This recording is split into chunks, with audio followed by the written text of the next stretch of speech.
Hey there, lovers of libation. I am Christina, standing outside of Ellipsis Brewing, where they had their grand opening yesterday. We are going to be going in and we're going to be talking to David and some of his staff. We're going to learn more about Ellipsis, what beers they have on tap, and what we can expect from them in the future. So let's go inside. So here we are, the morning after the huge grand opening of Ellipsis Brewing, and I have David and Ken, who was busy. I mean, you guys were busy behind the bar. You guys look pretty good, though, for being as busy as you were last night. And, of course, we're sipping some of the fantastic beer that was here. So we were here last night to get some pictures and get some beer.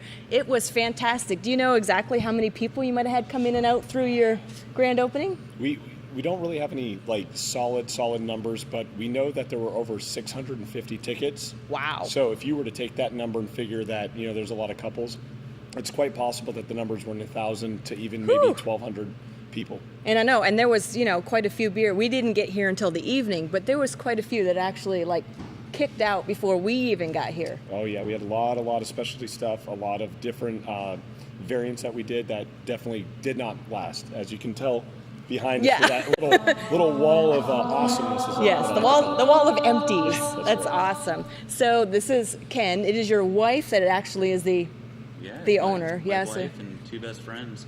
I used to homebrew with them. Now they're brewing all together, and they're running this brewery, and I just come up and donate a little time. So a lot of these, time yesterday. Yeah. So are a lot of these your recipes as well?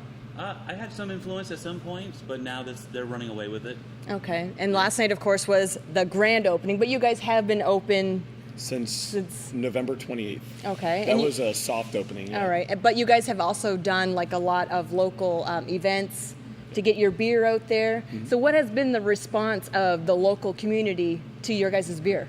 Oh, geez. Yeah. Smash Festival back in May, June of last year. That's a very, very quaint, small, maybe not small is the best word, but a very small little setup over there at Hourglass Brewing. And you guys put on, and they won People's Choice Award. Oh, great. There. And then in early to middle of November, just before the soft opening, the People's Choice Award winners for the Orlando Beer Festival.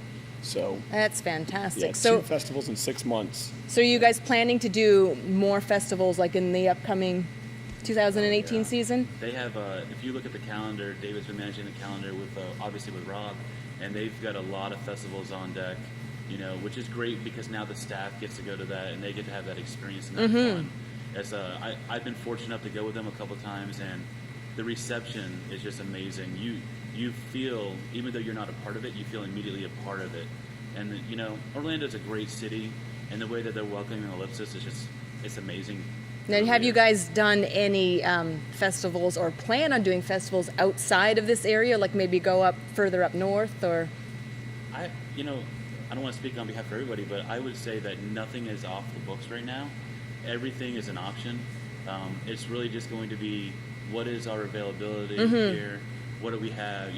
Items like that. Really focusing on what you have at that time. After last night, there might be a need to be here a little bit more. Yeah. There's tons and tons of stuff going on in the beer community. It's not just festivals. There's smaller events. There's the Bike Week, which we'll be a part of. There's basically a small mini festival before Bike Week with Harley Davidson. There's the DeLand Beer Festival, which is a pretty large crowd, but a little bit smaller from the Orlando Beer Week festival that was just happened. So ultimately, there's enough stuff that you could hit something every single month just in Central Florida alone. Yeah, I know. Up where we're from, they have Tampa Beer Week, which starts March 3rd. But there's, like you said, there's festivals all the time. And it's hard for everybody to get to every festival they want to get to, but I think it would be great if you guys could hit one of those up there, get your beer up there, because there's a lot of people from up there who come down this way, either for business or for pleasure. We're near that place that has that guy and girl with the big ears that we can't say the name, but... Oh, no, you can definitely say it. It's a people trap set by a mouse. Yeah. You can say that, right? Come on. A people trap set by... That's a good one. So how long because you said that you were making beer at home first, so how long had you been making homebrew? It's been about 4 years before this place opened. So, a lot of small batch, a lot of 5 and 10 gallon brews. you know. And then one day you get with your friends and say, I think we could maybe do this on a bigger level. There's a bigger there's a bigger story behind that. We basically, myself and the two other owners that are not here at the moment, one of them's back there working, another one's on his way. We actually went up to New Hampshire. So I said, you guys got to hike Mount Washington, right? It's beautiful up there. And they said, you know what, whatever, we'll go. But we'll make it a hike, and then we'll just do everything and anything beer. So we went through New Hampshire, we went through Vermont, we went through Maine, we went through New York, we went through Connecticut and Mass. And literally for a week straight, beyond the hike, it was breakfast, lunch, and dinner. Anything and everything beer-centric. Oh. And we went to a small little place called Bissell Brothers, and next door is Foundation Brewing. And so they're up there in Maine, Portland, Maine, side by side, small factory, tiny, tiny little place.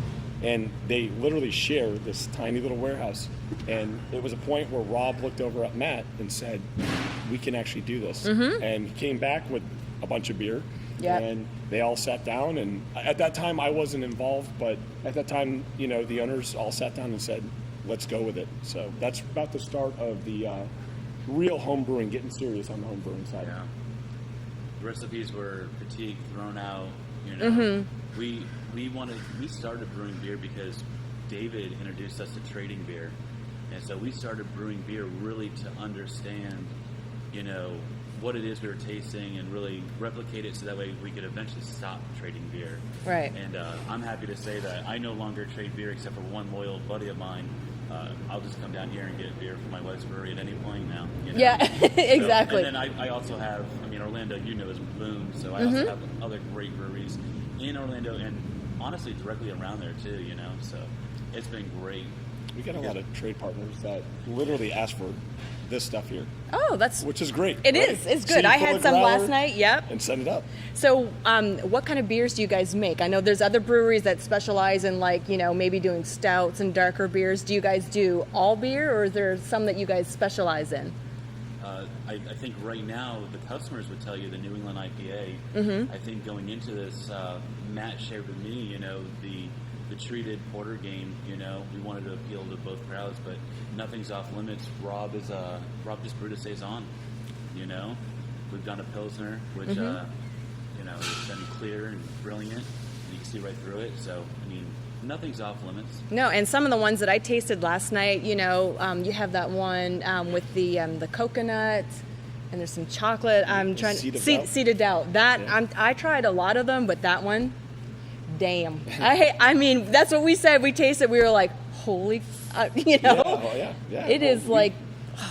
We're here's the thing is, right, whatever can be brewed in this equipment back behind everyone that we're sitting at, there's only so much that can be brewed on the system. You can't brew mead, you can't brew cider, and there's a lot of things that, legally, and there's also some limitations on certain styles of beer. But I think New England style IPAs are definitely a major, major focus of Ellipsis. But another thing is the porter, the trade porter, which basically is the base beer that you're drinking right now. So it shows that we can do light and dark beers. Yep. But mixing different flavors into those beers and trying to pull them out and using natural ingredients, that's the focus. And so brew the beer, brew great beer, and then we'll also mess around on the side and just keep tweaking and trying to fine tune to get something that you walk in and go, oh my God. And then you go for another pour and you go, wait, it's out? Are you kidding me? That's what happened last night. We had that and I was like, oh my God, that is so good. And it was crossed up on the list and it was out. I was like, oh no. And this one here that I have is called Did I Do That? That's right. Yeah. And what is in this one? Because I taste walnut, vanilla. Perfect. That's it. You nailed it. Those are the two. Yeah. Walnut and vanilla. It is so literally good. Pounds and pounds and pounds Really? of fresh roasted walnuts and some vanilla, and not the extract either. Talking Madagascar vanilla beans, doing it the right way, Wow. soaking, putting the time, the energy and effort. It's a lot of work, and dialing it in is not always the easiest thing in the world. As we poured out a lot of kegs that just did not meet the flavor profile that You're we not wanted. supposed to say that. You're not supposed to happens. waste beer. Ultimately, if you don't like the beer, Then you're yourself, yeah, exactly. Why would you try to force it on the No, customer and that's- have that's them? right. That's not good business. No. It's trying to do it the right way. Get the flavor profile you're looking for. Sometimes you get the flavor profile you're looking for. You get something a little different, and you go, wait, we're going to run with that. So, but the funny thing is, the Seed of Doubt, and now you said, did I do that? don't know if you notice, there's a theme with some of the names in here. Yeah. A lot of 90s references to a lot of pop culture. So that's definitely been another marketing point for Ellipsis Brewing, has been taking these beers and trying to find a creative name that ties to the beer with some sort of pop culture that you remember from being a kid, the nostalgia of, watching television on TGIF, Yeah, So- and that's one of the hardest things. We travel to a lot of different breweries, and we have friends that brew. Coming up with a name, it's got to mean something to you, but it's also got to reflect what's in the beer and be something that's catchy that people are like, oh yeah, did you try this or did you try this? But this is like, yeah. I like that one. And do you guys like come up with the names on your own, or do you have a It's a round system? table. Yeah, It's a round table session, literally, right? I mean, we sit there and we There is a floating document of names that when the round list table of can't wants. convene. Yeah. But yeah, it's literally a group chat, if you will. And you can be anywhere, obviously, because of texting, and boom, what do you think? What do you think? What do you think? And it's like, yeah, let's roll. One of the other things too was, New Year's Eve just happened. It just happened. So every CNN and CNBC and all these different channels, they'll throw on a remember the 80s, remember the 90s. Right. So I'm sitting there with a notepad and a pen, and I'm like writing down every show, and I'm like going, oh, that's right. And what are the quotes and the captions I remember? And we start writing those names down, and those are the names that basically those, and then other personal experiences. Trade Porter for Trade Port, Milk Right. District for the Milk District up in Orlando. Some of those are tied to the specifics around Central Florida and Orlando specifically, but the other names are that 90 nostalgia that we're really looking for. So, David, you guys have specialty beers, obviously. So how do you guys go about deciding what is good to give out to the customers and what needs to be tweaked? So what we'll do is painstakingly we'll go through, we'll take different styles of beers that we have here, and we'll throw stuff against the wall, like macaroni.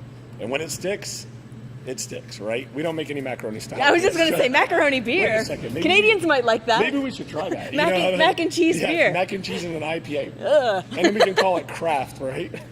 Oh, There we go. boom. There we go. It ultimately is taking different items and elements of the beer that you like, and taking other stuff and natural ingredients, right, and adding them in and experimenting with them. And if we don't like something, or if we do like it, we'll keep it. And maybe we were going for, walnuts and vanilla, like what you have, but maybe you didn't get any vanilla, so we'll just call it a walnut, right? A walnut treated porter, right? If we really, really like it and we know we've nailed it, we write that recipe down and we mimic it, and we rinse and repeat. But what we'll do is we have the entire bar at our beck and call. We will sit there and we'll pour that beer out, and we will pour as many samplers as we need to. And yeah, that will really impact a keg by pouring out a lot of samples. We go up and we talk to the customers. And hey, this is something, well, what's the name of it? Oh, we don't have a name for it. But here's something, just try it. This is what we're going for. Or what do you get? Right. And someone goes, well, I'm getting a lot of chocolate, and that's about it. Okay, but is it good? Yes, it's good. All right, let's take that and let's dial it back a little bit, and let's maybe bring some coffee in the mix, or let's bring some walnut in the mix, or let's bring vanilla.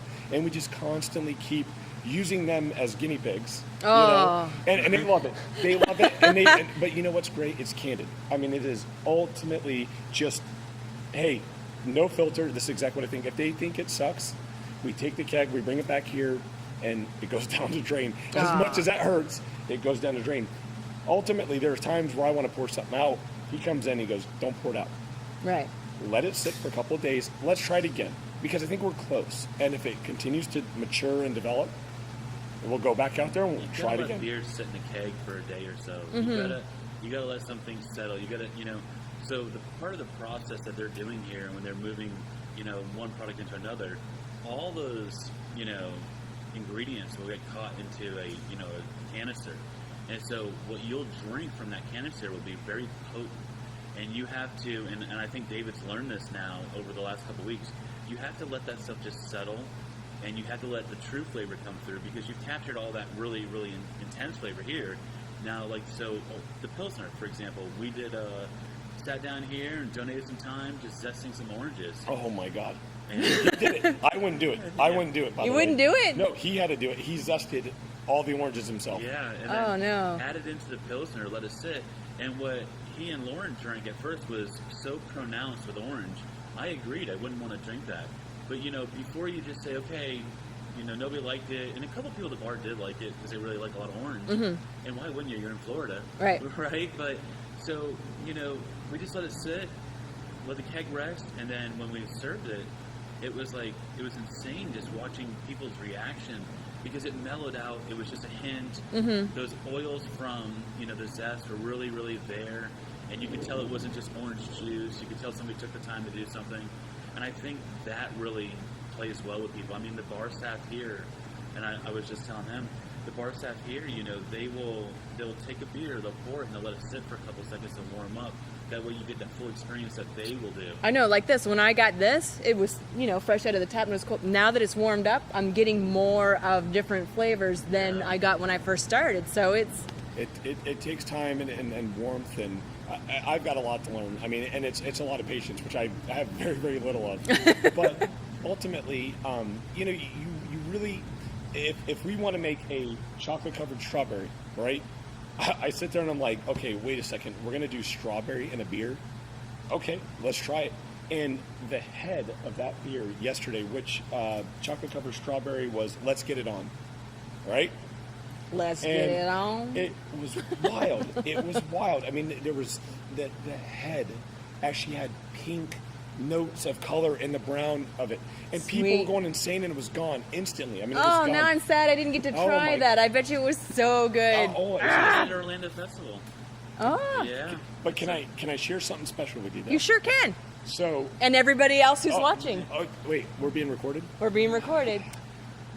So one of the big things is you love Seated Out, right? Or do you didn't get to try it? No. I did, but we only had a little, and then I was like, Okay. Everybody was passing it around because we had two friends with us, and I was like, shh, don't take big sips because I want the rest of that. Right. Well, Seated Out will be back, okay? It will be back, and I know, unfortunately, you might not be here for it. It will be back Tuesday. This Tuesday for a specialty thing that we're going to be doing. It's only 2.5-hour drive. You guys got to come down because it's so good. We make the trek. We're all El Catador members. We make the trek over to Cigar City and Cycle and Angry Chair. Everybody over there is killing it. Gariste, I pronounced that incorrectly, but that's fine. The meadery. Yeah. But this will be on for a Growler Tuesday. It's going to be a new thing that we're going to be doing. Oh, okay. Awesome. So what you'll do is you'll be able to come in on Tuesdays. You'll be able to drink as many 10 or 4-ounce samples of it as you want, at a price, of course. Right. And then you'll also be able to take a 32-ounce growler with you to go. Nice. Wouldn't that be cool? Imagine taking that home with you. I'm telling you, if you had that Seated Out here, I would definitely be going home with a growler because that thing was the bomb. We have it here. It's just not ready. Oh. Damn it. We could just put the keg in your car, okay? I have a truck that works for me. Awesome. If we didn't say it, thank you so much for coming down and taking time with us. No, thank you. It was amazing. So now we're going to take some time and we're going to talk to some of your staff, if that's all right with you. And some of the owners. And some of the owners. So we'll be back with some staff and owners. And we have some of the staff here at Ellipsis Brewing. I have Rob, who is the head brewer. And Samira, what is your job here at Ellipsis? I'm the taproom manager. Taproom manager, awesome. So Rob, I want to ask you, how big is your brew house? So we run a 10-barrel, 2-vessel Premier stainless system, and we have 5 10-barrel fermenters and a single 10-barrel bright. And how big is your cold room? Pretty big. Pretty big. Well, I appreciate you not getting very technical on your answer. Let's see, it's 39 feet by 16 feet, but then it shrinks down, square footage calculation, I don't know. Okay, awesome. It just holds a lot of beer. Yeah. When we were talking to Dave and Ken earlier, he had mentioned something about a festival that you guys went to. So tell me the story behind the peanut butter sandwich brew that you guys came up with. At the Orlando Beer Yes. Festival? Yeah, so I'm really fortunate in that I got people like David and Kenny who just really have a mind for flavorings and treatments. So, we just try to do something crazy and different every single time. honestly. Like, if you saw us at the Smash Festival, we came up with some wild creations for a Smash beer. And I think a lot of that's just because we're not afraid to just try new things and see how things go, you know. Some of our treatments aren't the greatest, and then like now these guys came up with Seed of Doubt. Oh, which is amazing. Phenomenal. I mean, I got a sweet spot for coconut, but that beer is incredible. They did a great job with They that did a brew. great job. So you are the tap room manager. Yes. So what does your job entail here at Ellipsis? So I run the front of house staff. Okay. I coordinate their schedules, staff properly for our weekends, our busier days, whatnot. I do the tap room inventory as well too, so I keep track of that.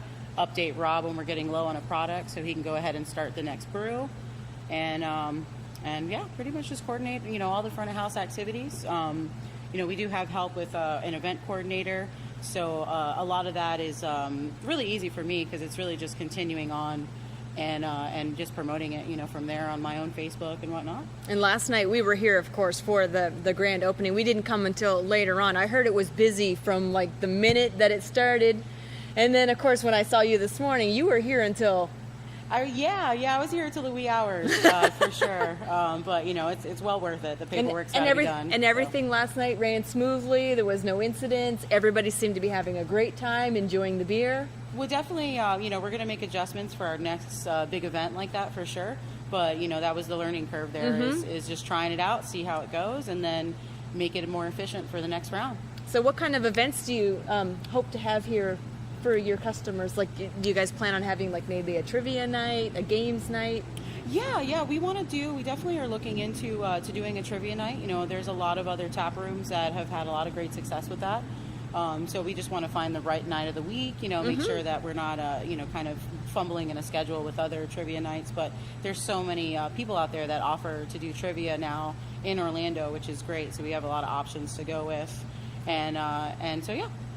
And I know, Rob, that there's an interesting story behind the name of Ellipsis. So maybe you can share how you guys came up with that name. Yeah, so basically we had an obsession, if you will, with the continuation of a sentence and the play on words. And a lot of it kind of boiled down to, we always felt there was a reason why you're drinking a particular beer. Like if it's summertime, it's hot outside, you've been mowing the yard all day, you're going to drink like a really nice, light, crisp, refreshing beer, like a Wit or a Pilsner. And, well, I'm drinking it because it's so dang hot outside. Right. Or, like, if you're having that big barrel-aged stout because it's Friday night and you're at home chilling on the couch. Like, well, I'm drinking this big-ass stout because I don't need to go anywhere.